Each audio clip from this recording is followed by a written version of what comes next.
ಶನಿವಾರದ ರಾತ್ರಿ ಈ ಸ್ಥಾನದಲ್ಲಿ 3 ಲವಂಗಗಳನ್ನು ಗುಪ್ತವಾಗಿ ಇಟ್ಟುಬಿಡಿ. ಇಲ್ಲಿ ಎಷ್ಟು ಹಣ ಬರುತ್ತದೆ ಅಂದರೆ ಶ್ರೀಮಂತರಲ್ಲ, ಕೋಟ್ಯಾಧೀಶರೇ ಆಗುವಿರಿ. ಇಂದಿನ ಈ ವಿಡಿಯೋದಲ್ಲಿ ನಾನು ನಿಮಗೆ ಲವಂಗದ ಒಂದು ಯಾವ ರೀತಿಯಾದ ಉಪಾಯವನ್ನು ತಿಳಿಸ್ತಾ ಇದ್ದೀನಂದರೆ ಇದು ತುಂಬಾ ಸರಳವಾಗಿದೆ. ಆದರೆ ಇದರ ಲಾಭ ಎಷ್ಟು ಹೆಚ್ಚಾಗಿದೆ ಅಂದರೆ ಇದು ರಾತ್ರೋರಾತ್ರಿ ನಿಮ್ಮ ಜೀವನವನ್ನು ಬದಲಾಯಿಸುತ್ತದೆ, ಅದೃಷ್ಟವನ್ನು ಬದಲಾಯಿಸುತ್ತದೆ. ಇಂದು ತಿಳಿಸುವಂಥ ಲವಂಗದ ಉಪಾಯವನ್ನು ಶನಿವಾರ ಸರಿಯಾದ ರೀತಿಯಲ್ಲಿ ಮಾಡಿದ್ರೆ, ಸರಿಯಾದ ಸಮಯಕ್ಕೆ ಮಾಡಿದ್ರೆ, ನಾವು ಹೇಗೆ ಹೇಳ್ತೀವೋ ಅದೇ ರೀತಿ ಮಾಡಿದ್ರೆ ಇಲ್ಲಿ ಅರ್ಥ ಮಾಡ್ಕೊಳ್ಳಿ, ನೀವು ಶ್ರೀಮಂತರಾಗೋದನ್ನು ಯಾರಿಂದಲೂ ತಡೆಯಲು ಸಾಧ್ಯವಾಗೋದಿಲ್ಲ. ಈ ಉಪಾಯದ ನಂತರ ನೀವು ಯಾವುದೇ ಕಾರ್ಯಗಳನ್ನು ಮಾಡಿದ್ರೂ ಯಶಸ್ಸನ್ನು ಕಾಣ್ತೀರಾ. ನಂತರ ಜೀವನದಲ್ಲಿ ಬಡತನ, ದಾರಿದ್ರ್ಯತೆ ವಾಸ ಮಾಡೋದಿಲ್ಲ. ಲವಂಗದ ಉಪಾಯವಂತೂ ಹಲವಾರು ಜನ ಮಾಡ್ತಾರೆ, ಆದರೆ ತುಂಬ ಬಾರಿ ತಪ್ಪುಗಳನ್ನು ಮಾಡ್ತಾರೆ. ಹಾಗಾಗಿ ಈ ವಿಡಿಯೋದಲ್ಲಿ ಯಾವ ತಪ್ಪುಗಳ ಕಾರಣದಿಂದಾಗಿ ಅವರ ಉಪಾಯಗಳು ಯಶಸ್ಸನ್ನು ಪಡೆಯೋದಿಲ್ಲ ಅನ್ನೋದನ್ನು ಕೂಡ ಈ ವಿಡಿಯೋದಲ್ಲಿ ತಿಳಿಸ್ತೀವಿ. ಎಲ್ಲಕ್ಕಿಂತ ಮೊದಲು ಯಾವುದೇ ಉಪಾಯವನ್ನು ಮಾಡಿದ್ರು ಮೊದಲು ಅದನ್ನು ಸರಿಯಾಗಿ ತಿಳಿದುಕೊಳ್ಳಬೇಕು, ನಂತರವೇ ಆ ಉಪಾಯಗಳನ್ನು ಪ್ರಯೋಗಿಸಬೇಕು. ಇಲ್ಲಿ ಯಾವ ರೀತಿಯಾಗಿ ಹೇಳಲಾಗುತ್ತದೆಯೋ ಆ ರೀತಿಯಾಗಿ ಮಾಡಬೇಕು. ನಂತರ ನಿಮ್ಮ ಉಪಾಯವು ಯಶಸ್ಸು ಆಗುತ್ತದೆ, ಜೀವನದಲ್ಲಿರುವಂಥ ದುಃಖ ಕಷ್ಟಗಳು ದೂರ ಆಗುತ್ತವೆ. ಇಲ್ಲಂತೂ ಹಲವಾರು ಪೂಜೆ ಪಾಠಗಳಲ್ಲಿ, ಹಲವಾರು ಉಪಾಯಗಳಲ್ಲಿ ಲವಂಗಗಳನ್ನು ಪ್ರಯೋಗ ಮಾಡ್ತೀವಿ. ಉದಾಹರಣೆಗಾಗಿ ನವರಾತ್ರಿಯಲ್ಲಿ ಮಾಡ್ತೀವಿ, ಮಹಾದೇವರ ಪೂಜೆಯಲ್ಲಿ ಮಾಡ್ತೀವಿ, ಆಂಜನೇಯ ಸ್ವಾಮಿಯ ಪೂಜೆಯಲ್ಲಿ ಮಾಡ್ತೀವಿ. ಇಲ್ಲಿ ಹಲವಾರು ಪೂಜೆ ಪಾಠಗಳು ಲವಂಗವಿಲ್ಲದೆ ಅಪೂರ್ಣವೇ ಆಗಿರುತ್ತವೆ ಅಂತ ನೀವು ಅಂದ್ಕೊಳ್ಬೋದು. ಉದಾಹರಣೆಗಾಗಿ ನವರಾತ್ರಿಯಲ್ಲಿ ತಾಯಿ ದುರ್ಗಾಮಾತೆಯ ಪೂಜೆ ಲವಂಗ ಇಲ್ಲ ಅಂದರೆ ಅಪೂರ್ಣ ಅಂತಾನೆ ತಿಳಿಯಲಾಗಿದೆ. ಲವಂಗದಿಂದಲೇ ಅವರ ಪೂಜೆ ಪೂರ್ಣಗೊಳ್ಳುತ್ತದೆ. ನಿಮ್ಮ ಅಡುಗೆ ಮನೆಯಲ್ಲಿರುವಂಥ ಈ ಚಿಕ್ಕ ವಸ್ತು ನಿಮ್ಮ ಇಡೀ ಜೀವನವನ್ನೇ ಬದಲಾಯಿಸುವ ಶಕ್ತಿಯನ್ನು ಹೊಂದಿದೆ. ಲವಂಗವು ನಿಮ್ಮ ಜೀವನದಲ್ಲಿ ಸುಖ ಸಮೃದ್ಧಿಯನ್ನು ಹೆಚ್ಚಿಗೆ ಮಾಡುವಂಥ ಕೆಲಸ ಮಾಡುತ್ತವೆ. ಹಣವನ್ನು ಆಕರ್ಷಣೆ ಮಾಡುವಂಥ ಕಾರ್ಯವನ್ನು ಲವಂಗ ಮಾಡುತ್ತದೆ. ಜ್ಯೋತಿಷಾಸ್ತ್ರದಲ್ಲಂತೂ ಲವಂಗದ ಎಷ್ಟು ಉಪಾಯಗಳನ್ನು ತಿಳಿಸಿದ್ದಾರೆಂದರೆ ಈ ಚಮತ್ಕಾರಿಕ ಉಪಾಯವನ್ನು ಯಾರು ಮಾಡ್ತಾರೋ ಅವರು ತಮ್ಮ ಮಲಗಿದ ಅದೃಷ್ಟವನ್ನು ಬದಲಾಯಿಸಬಹುದು. ಆದರೆ ಲವಂಗದ ಉಪಾಯ ಮಾಡುವ ಮುನ್ನ ನಿಮಗೆ ಕಂಡೀಷನ್ ಏನಿದೆ ಅಂದರೆ ಈ ಉಪಾಯವನ್ನು ಸರಿಯಾದ ರೀತಿಯಲ್ಲಿ ಸರಿಯಾದ ಸಮಯಕ್ಕೆ ಮಾಡಬೇಕು ಹಾಗೂ ಸರಿಯಾದ ಸ್ಥಾನದಲ್ಲೂ ಮಾಡಬೇಕು. ಇಲ್ಲಿ ನಿಮ್ಮಲ್ಲಿ ಬಡತನದ ಸಮಸ್ಯೆ ಇರ್ಬೋದು, ಮನೆಯಲ್ಲಿ ಯಾವುದಾದ್ರೂ ಅನಾರೋಗ್ಯ ಸಮಸ್ಯೆ ಇರಲಿ, ಮನೆಯಲ್ಲಿ ಜಗಳಗಳು ಆಗ್ತಾ ಇರ್ಬೋದು, ಅಥವಾ ನಿಮ್ಮ ಮನೆಯ ಯಾವುದಾದ್ರೂ ಸದಸ್ಯರು ಜೀವನದಲ್ಲಿ ಮುಂದೆ ಸಾಗುತ್ತಿಲ್ಲ ಅಂದರೆ ಇಂಥ ಎಲ್ಲ ಪ್ರಕಾರದ ಕಷ್ಟಗಳನ್ನು ನೀವು ಲವಂಗದ ಉಪಾಯದ ಮೂಲಕ ಎಲ್ಲವನ್ನ ದೂರ ಮಾಡಬಹುದು. ಯಾರಿಗೆಲ್ಲ ವ್ಯಾಪಾರದಲ್ಲಿ ನಷ್ಟ ಆಗುತ್ತಾ ಬರುತ್ತಿದೆಯೋ ಅಥವಾ ಯಾರಿಗೆ ಕೆಲಸ ಕಾರ್ಯಗಳೇ ಸಿಗುತ್ತಿಲ್ಲವೋ ಅಂಥವರು ವಿಶೇಷವಾಗಿ ಶನಿವಾರ ಲವಂಗದ ಉಪಾಯ ಮಾಡಬೇಕು. ಇಲ್ಲಿ ಈ ಉಪಾಯದ ಮೂಲಕ ನೇರವಾಗಿ ಶನಿದೇವರನ್ನು ನೀವು ಒಲಿಸಿಕೊಳ್ತೀರಾ. ಶನಿದೇವರನ್ನು ಒಲಿಸಿಕೊಳ್ಳುತ್ತಿದ್ದಂತೆ ಜೀವನದಲ್ಲಿ ಚಮತ್ಕಾರ ನಡೆಯುತ್ತದೆ. ಎರಡನೇದಾಗಿರೋದು ಶನಿದೇವರ ಮೇಲೆ ನಂಬಿಕೆಯ ಭಕ್ತಿಯನ್ನು ಇಟ್ಟು ಈ ಉಪಾಯವನ್ನು ನೀವು ಮಾಡಬೇಕು.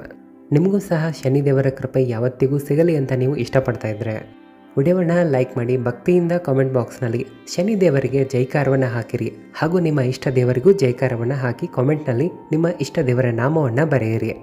ಎಲ್ಲಕ್ಕಿಂತ ಮೊದಲು ಶತ್ರು ಮುಕ್ತಿಯ ಉಪಾಯವನ್ನು ತಿಳಿಸ್ತೀನಿ.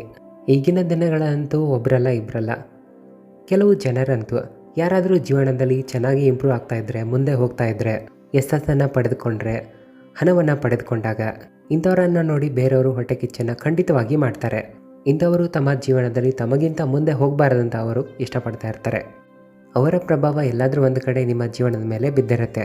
ಇದರಿಂದ ನಿಮ್ಮ ಜೀವನದಲ್ಲಿ ನಿರ್ಧನತೆ, ಬಡತನ ಕಾಣಲು ಶುರುವಾಗಿರುತ್ತೆ. ಮನೆಯಲ್ಲಿ ಅನೇಕ ಜನರು ಸಮಸ್ಯೆಯಲ್ಲಿರ್ತಾರೆ, ಮನೆಗೆ ರೋಗಗಳು ಬರಲು ಶುರು ಮಾಡುತ್ತವೆ. ಇಂಥ ವಿಷಯಗಳು ಜೀವನದಲ್ಲಿ ಹೆಚ್ಚಾಗುತ್ತವೆ. ಎಲ್ಲಾದರೂ ಒಂದು ಕಡೆ ಗುಪ್ತ ಶತ್ರುಗಳು ಹೆಚ್ಚಾಗ್ತಾರೆ. ಎಲ್ಲಕ್ಕಿಂತ ಮೊದಲು ಈ ಉಪಾಯವನ್ನು ಮಾಡಲು ಇಲ್ಲಿ ನೀವು ಸಾಸಿವೆ ಎಣ್ಣೆಯನ್ನು ತೆಗೆದುಕೊಳ್ಬೇಕು. ಇಲ್ಲಿ ಒಂದು ದೀಪವನ್ನು ನೀವು ರೆಡಿ ಮಾಡ್ಕೊಳ್ಬೇಕು. ಇಲ್ಲಿ ಒಂದು ಜೋಡಿ ನೀವು ಲವಂಗವನ್ನು ತೆಗೆದುಕೊಳ್ಳಿ, ಅಂದರೆ ಚೆನ್ನಾಗಿರುವಂಥ 2 ಲವಂಗಗಳನ್ನು ತೆಗೆದುಕೊಳ್ಬೇಕು. ಇಲ್ಲಿ ಸಾಸಿವೆ ಎಣ್ಣೆಯ ದೀಪದಲ್ಲಿ ಆ ಲವಂಗಗಳನ್ನು ಹಾಕಬೇಕು. ಈ ದೀಪವನ್ನು ಶನಿವಾರದ ದಿನವೇ ಶನಿ ದೇವಾಲಯಕ್ಕೆ ಹೋಗಿ ನೀವು ಅಲ್ಲಿ ಉರಿಸಬೇಕು. ನಂತರ ಶನಿದೇವರ ಬಳಿ ಪ್ರಾರ್ಥನೆ ಮಾಡಬೇಕು. ಅವರಲ್ಲಿ ಈ ರೀತಿ ಬೇಡಿಕೊಳ್ಳಿ, ನನ್ನಿಂದ ಏನೇ ತಪ್ಪುಗಳು ನಡೆದಿದ್ರೂ ಕೂಡ ಅವುಗಳಿಗೋಸ್ಕರ ನನ್ನನ್ನು ಕ್ಷಮಿಸಿ, ಶನಿದೇವರೇ ಯಾವತ್ತಿಗೂ ನನ್ನನ್ನು ರಕ್ಷಿಸಿ. ಈ ರೀತಿ ಬೇಡ್ಕೊಳ್ಳಿ. ಒಂದು ವೇಳೆ ಶನಿದೇವರ ಆಶೀರ್ವಾದ ನಿಮಗೆ ಸಿಕ್ಕರೆ ನಿಮ್ಮ ಜೀವನದಲ್ಲಿ ಯಾವ ಶತ್ರುಗಳು ಕೂಡ ಬರೋದಿಲ್ಲ, ನಿಮಗೆ ಯಾರಿಂದಲೂ ತೊಂದರೆ ಮಾಡಲು ಸಹ ಸಾಧ್ಯವಾಗೋದಿಲ್ಲ.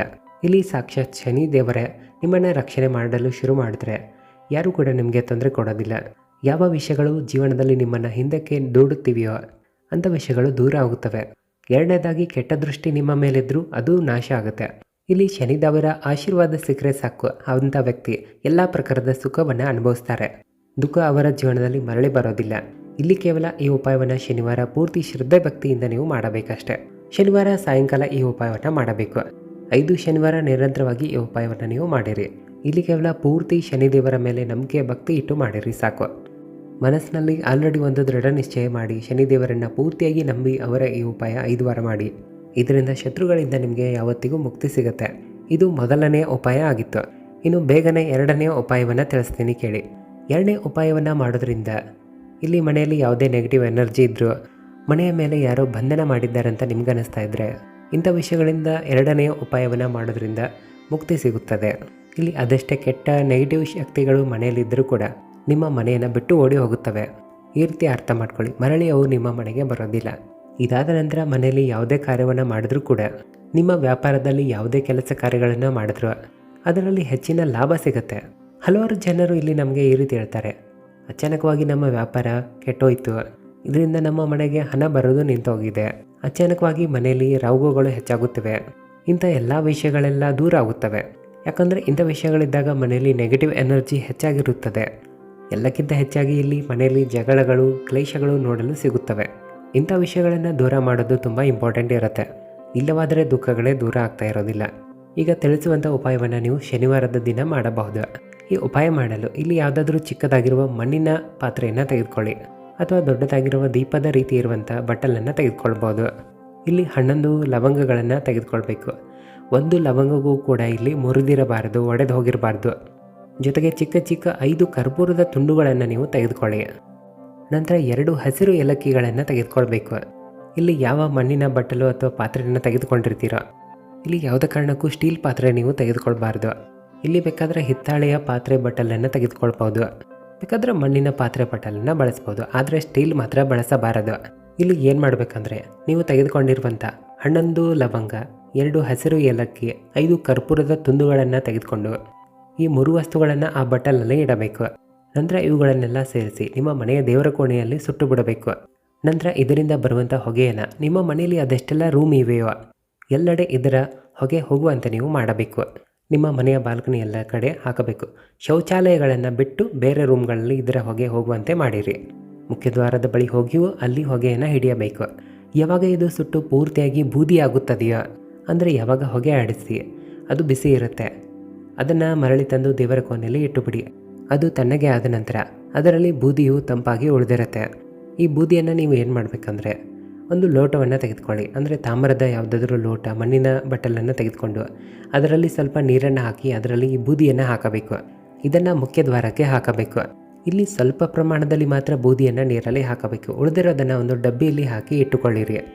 ಪ್ರತಿದಿನ ನಿಮ್ಮ ಮುಖ್ಯ ದ್ವಾರಕ್ಕೆ ಅದನ್ನು ಸಿಂಪಡಿಸಿರಿ. ಅಂದರೆ ಮುಂಜಾನೆ ಟೈಮಲ್ಲಿ ಈ ಕೆಲಸವನ್ನು ಮಾಡಬೇಕು. ಇಲ್ಲಿ ನೀವೇ ನೋಡ್ತೀರಾ, ಪೂರ್ತಿಯಾಗಿ ನೆಗೆಟಿವ್ ಎನರ್ಜಿಗಳು ಮನೆ ಬಿಟ್ಟು ಹೋಗುತ್ತವೆ. ಯಾವತ್ತಿಗೂ ನಿಮ್ಮ ಮನೆ ಒಳಗಡೆ ಪ್ರವೇಶ ಮಾಡೋದಿಲ್ಲ. ಸಾಧ್ಯವಾದಷ್ಟು ಮನೆಯಿಂದ ನೆಗೆಟಿವ್ ಎನರ್ಜಿಗಳನ್ನು ಓಡಿಸುವ ಕೆಲಸವನ್ನು ಮಾಡಿರಿ. ಹಾಗಾಗಿ ಈ ಉಪಾಯವನ್ನು ಖಂಡಿತವಾಗಿ ನೀವು ಮಾಡಿರಿ.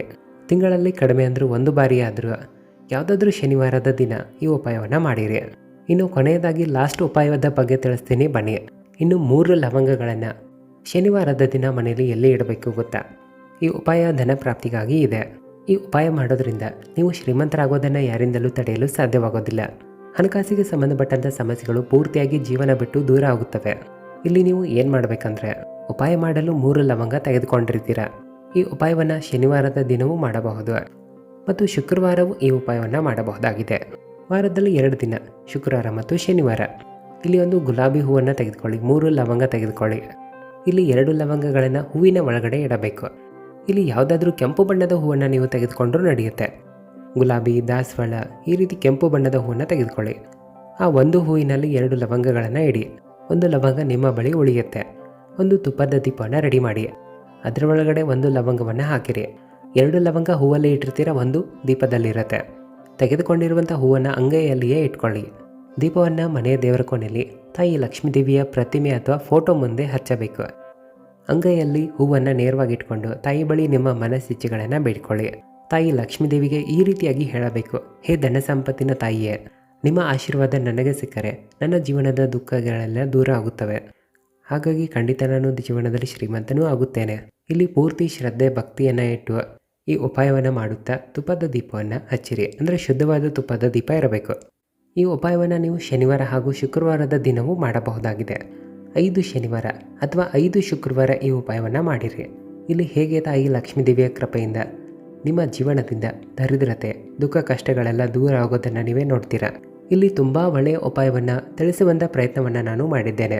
ವಿಡಿಯೋ ಇಷ್ಟ ಆದರೆ ಲೈಕ್ ಮಾಡಿ, ನಿಮ್ಮ ಇಷ್ಟ ದೇವರ ಹೆಸರನ್ನು ಕಾಮೆಂಟ್ ಬಾಕ್ಸ್ನಲ್ಲಿ ಬರೆದು ಜೈಕಾರವನ್ನು ಹಾಕಿರಿ. ಧನ್ಯವಾದಗಳು.